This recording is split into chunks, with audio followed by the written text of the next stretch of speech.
Welcome back to Dead by Daylight.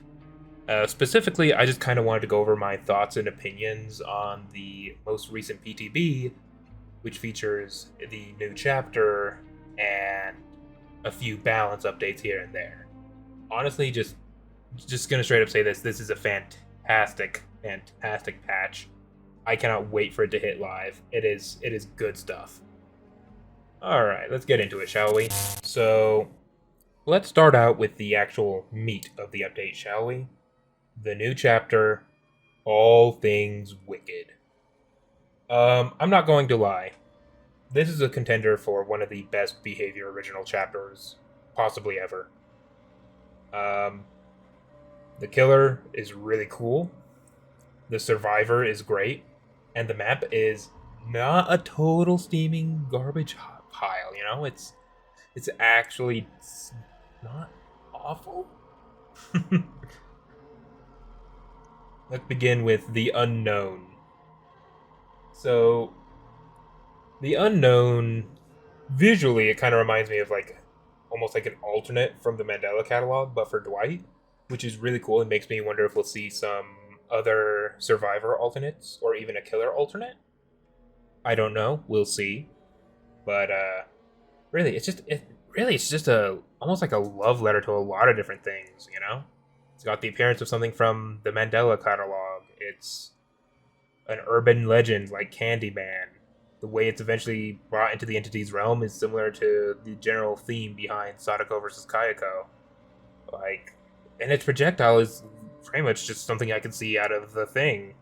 So, yeah, really, the voice. I've heard a lot of people compare it to the Until Dawn Wendigo.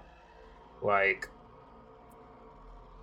really, there's just so much cool stuff going on with this killer, and even the lore. Like, going a little more into it, it's kind of a thing where it's like, yeah, it's a little bit of everything because it's undefined, it's undefinable.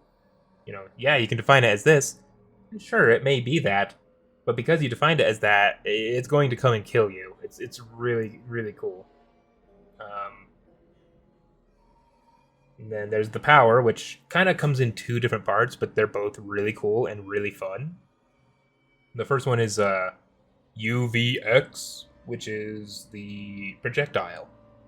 You know, you charge it up, you fire it, and it's like a bouncing grenade. You know, it'll bounce off of a wall one time, not with a lot of force, but then it'll go boom, and any survivor in the area is weakened. Now, a weakened survivor has to stare at you or one of your hallucinations in order to get rid of that effect, because otherwise, the next time they touch a boom, they go boom too. Makes it really tough to loop him if you're already weakened. Especially a good one, I can guarantee you, because it's got a bit of a learning curve, and it's probably going to have a pretty high skill ceiling with the bounces. It's cool. Like, a really good unknown is going to completely destroy you. It's going to be glorious to see. And then there's the other part of its power, which is easier to kind of pick up, and it's a lot of fun. The hallucinations. So periodically, you'll just drop off a hallucination, maximum of 4 on the map. Oldest one goes away, you know. And, you know, you can teleport to them. Just straight up. And it is a fast teleport. It is like a hag teleport. But you can do it across the map. It is glorious because not only can you use it to quickly traverse the map to, like, go pressure somewhere else after a hook, but you can also use it to mind game in a chase. You know, oh, they're running to Killer Shack. I happen to see a hallucination over there. I'm going to go and go over to that hallucination, and now I just made up a whole bunch of distance. Now, survivors can see the auras of hallucinations in a short radius. I'm not sure how I feel about that, but it is what it is. It's probably fine. But definitely something to look at. And yeah, I don't know. I really like it, and the way that it works incentivizes you to kind of patrol the whole map, because you know you don't want your hallucinations to all be in the same place, right? So it really incentivizes you to traverse the map a bit, just a little bit more than you usually would as a 115. And then it's perks. The perks are actually a lot of fun for this one. Um, Starting with Unbound, you damage a survivor, and then at any point within the next 30 seconds, if you vault, you get haste for 10 seconds. That is really going to be brutal with something like Superior Anatomy or Bamboozle. And it's also going to be, I can see it having a lot of value on someone like Legion. I don't know. I think it's going to be a perk that not a lot of people run, but the people who get good with it are going to be nasty opponents. Undone. This is basically the brand new Doctor perk because it's based off of skill checks. Every time a survivor fails a skill check, you get a few stats, and you can have a maximum of 30. And at any point when you have stacks, you can kick a gen to deplete all of them and damage the generator by that much, and then block it for that amount of time.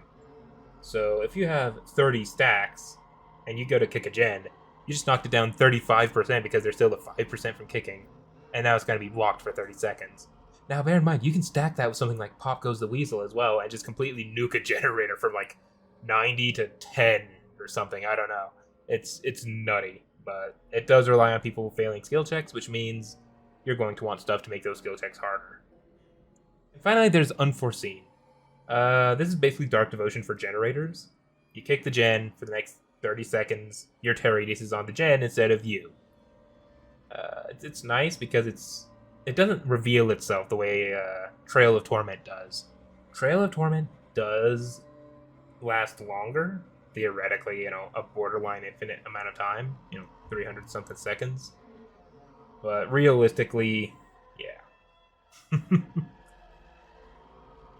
So yeah, overall, I think all three of the Unknowns perks are a lot of fun. I'm going to look forward to messing with them. And then there's the Survivor, Sable Ward. The lore isn't too... I'm meh on her lore, but, I mean, she is a very pretty survivor. I will probably be playing her instead of Feng Min whenever I play a female survivor. And her perks are... meh. Admittedly, not the best. Her third perk isn't even going to be in the real game. It's just kind of a placeholder. So the two perks she does have are Invocation Weaving Spiders and Strength in Shadows. Strength in Shadows is interesting because, it's basically a better self-care, but you have to be in the basement. And I think that's kind of neat. I do think you should have to be a little deeper than just, the top couple steps, but that's okay. That's okay. It's a cool little perk. Nice self-heal perk. And then this is a brand new perk type as well. Sort of like boons or friendship.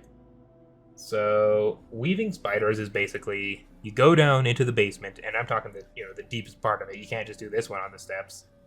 And you sit down at this salt circle, and after 2 minutes, you become broken for the rest of the match. But every generator just gained like 17% progress. Now, yeah, it's not worth it right now because they can be regressed. I think they need to be careful, though. I'm not sure. The good thing is that you can only do it once per trial, and that goes for the whole team. Only one invocation can be done. That said, I would love to see more invocation perks that stack, which would in turn buff Weaving Spiders more. But if they just want to make Weaving Spiders really good on its own, I would say they should probably just drop it to 10%, but make it permanent. Sort of like brand new parts or something. So yeah, that's the Survivor. And then we have the map, which I'm surprised. Like, the map isn't a total garbage dumpster fire of pain. It's big, don't get me wrong, it's a huge map. But the loop design is actually pretty well thought out. I am genuinely impressed. Like, wow. This is actually a good chapter overall. The map isn't terrible. Like, it's definitely the best one in recent memory. The killer is fun, has some fun stuff going for him, as well as being kind of just genuinely creepy. And, I mean, Goth Girl Survivor, what more can you ask for? However, that's not all that this patch has to offer, because this patch also decided to update several of the older killers.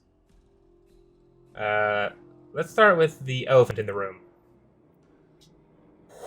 Why did they buff Huntress this much?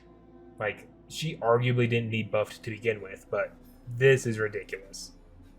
With the right add-ons now, you can just hold your hatchet and just chase people until you have a good opportunity. It's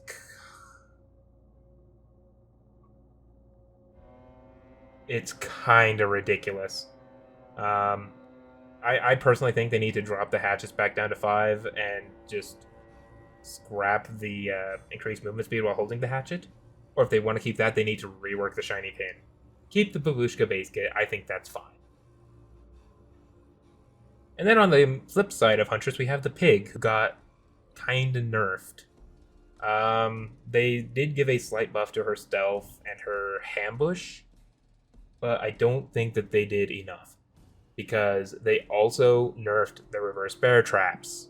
You can no longer see their auras, and they now take 3 minutes to kill you after being activated. Yeah, that's pretty bad. The thing is, if you want to rely that much on the stealth and dash, at that point you're borderline just playing Chucky, but without Scamper. Like, I'm not entirely sure how to deal with this kind of thing. I really think they should walk back those reverse bear trap changes, because right now, you still need add-ons to make the dash good. Like, the dash is still not great without add-ons. But now you also need add-ons to make your reverse bear traps do anything, really. Like, they're right now, they are the least threatening power I think I've ever seen. Like, at least out of secondary objective powers. Yeah, sure, if you completely ignore them, they'll kill you, but, 3 minutes, that is a lot of time. Honestly, I think Pig's gonna need more buffing later down the line. Yeah. Anyways, the final thing I'm iffy about is Mangled, which has been changed into a timed effect as opposed to something that's usually permanent until healed.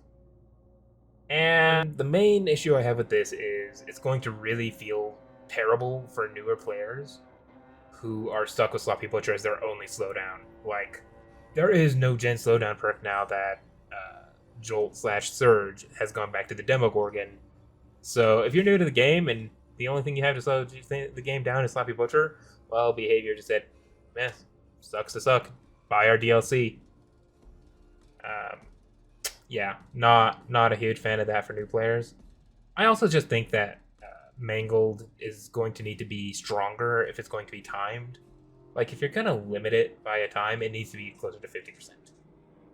That said, they have also buffed even more killers. Clown now just has 6 bottles, which is good, and means less reloading, and you can get away with a little bit more ambitious plays with the bottles. Speaking of which, they actually did buff the antidote bottles to last a little longer and start up a little sooner, which is just really fantastic. I'm a fan of the changes there. And then Doctor, they handled Doctor perfectly, with just a slight increase to the range of just a couple meters, and just a slight decrease to the shock detonation delay time. So many shocks that were either just too short or just too late are getting me hits. It's fantastic. I can't wait for that to hit live. And then Hag got a couple of really nice little buffs. Nothing terribly major, but they did make it a little bit harder for you to just trigger her traps without getting hit. So yeah, it may sound like I complained a lot, but honestly, I'm nitpicking on those. Like, behavior cooked on this patch, man. They did a fantastic job. So yeah, those are kind of my general thoughts. Just overall fantastic. Honestly, I wonder if behavior. Are you okay? This chapter's a little too high quality for you. So what happened? Are you in danger? No, but seriously, this is a fantastic patch. I can't wait for it to hit live. Personally, And yeah. So tell me, what do you guys think of the new chapter and all that, and the new patch? Let me know down in the comments below. Until next time, this has been Proselyte Primus.